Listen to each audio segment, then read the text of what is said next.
எல்லாருக்கும் வணக்கம். பிக் பாஸில் இன்றைக்கி என்ன 2வது ப்ரோமோ வந்து ரிலீஸ் பண்ணியிருக்காங்க. இந்த ப்ரோமோவை பொறுத்த வரைக்கும் பவித்ராட்ட நம்ம தர்சிகா அவர்கள் வந்து ஏதோ கத்திக்கிட்டு இருக்காங்க. என்ன அப்படின்னு பார்த்தோம்னா, அவள் பட்டு பட்டுன்னு பேசுகிறதுனால எல்லாமே சரியாயிடாது அப்படின்ட்டு அன்சிதா பற்றி வந்து பார்த்தோன்னா தர்சிகா வந்து பவித்ராட்ட வந்து சொல்லிகிட்டு இருக்காங்க. ஓகேவா? இருந்தாலும் அவன் சொல்கிறத வந்து பார்த்தோன்னா, நீ காது கொடுத்து கேட்கணும், நீ பட்டுன்னு ஏஞ்சி போகக்கூடாது அப்படின்ற மாதிரி பவித்ரா வந்து சொல்கிறாங்க. ஓகேவா? உடனே வந்து பார்த்தா தர்சிகா வந்து லவ்வோ இல்லை ஃப்ரெண்ட்ஷிப்போ எதுவுமே வந்து பார்த்தோன்னா என்னோடய கேமை வந்து அஃபெக்ட் பண்ணாது அப்படின்ற மாதிரி ஏதோ சவுட் பண்ணுறாங்க. ஓகேவா?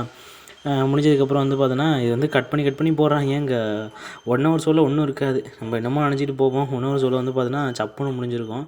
அதுதான் உண்மை. அப்புறம் ஆனந்தி முடிச்சதுக்கப்புறம் என்ன சொல்கிறாங்கன்னா, அவங்க போயிட்டாங்க. தர்சிகா போனோன்னு பவித்ராட்ட சொல்லிகிட்டு இருக்காங்க. அதாவது சில சீசன்லலாம் வந்து பார்த்தோன்னா ஒரு பையனுக்கு 2 பொண்ணு அடிச்சுப்பாங்க இல்லையா, கேள்விப்பட்டிருக்க முடியும். அந்த மாதிரி வந்து பார்த்தோன்னா இங்கே போயிட்டுருக்கு அப்படின்னு சொல்கிறாங்க. தர்சிகா அடிச்சுக்கிறாங்க தான், உண்மை தான். தர்சிகா வந்து பார்த்தோம்னா வெறி பிடிச்சி அலைகிறாங்க விஜய் விஷால் மேலே அப்படின்றது தான் உண்மை. பட் ஆனால் அன்சிதா அந்த மாதிரிலாம் நடந்துக்கிறாங்களா அப்படின்னா இல்லை. ஓகேவா? எனக்கு அப்படி தெரிலப்பா.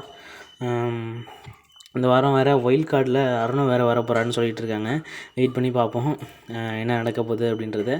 அருணை விட்டுட்டு வந்து பார்த்தீங்கன்னா தர்சிகா அன்சிதா வேறு யாரையும் யோசிப்பாங்களா அப்படிங்கிறது மிகப்பெரிய டவுட்டாக இருக்குது.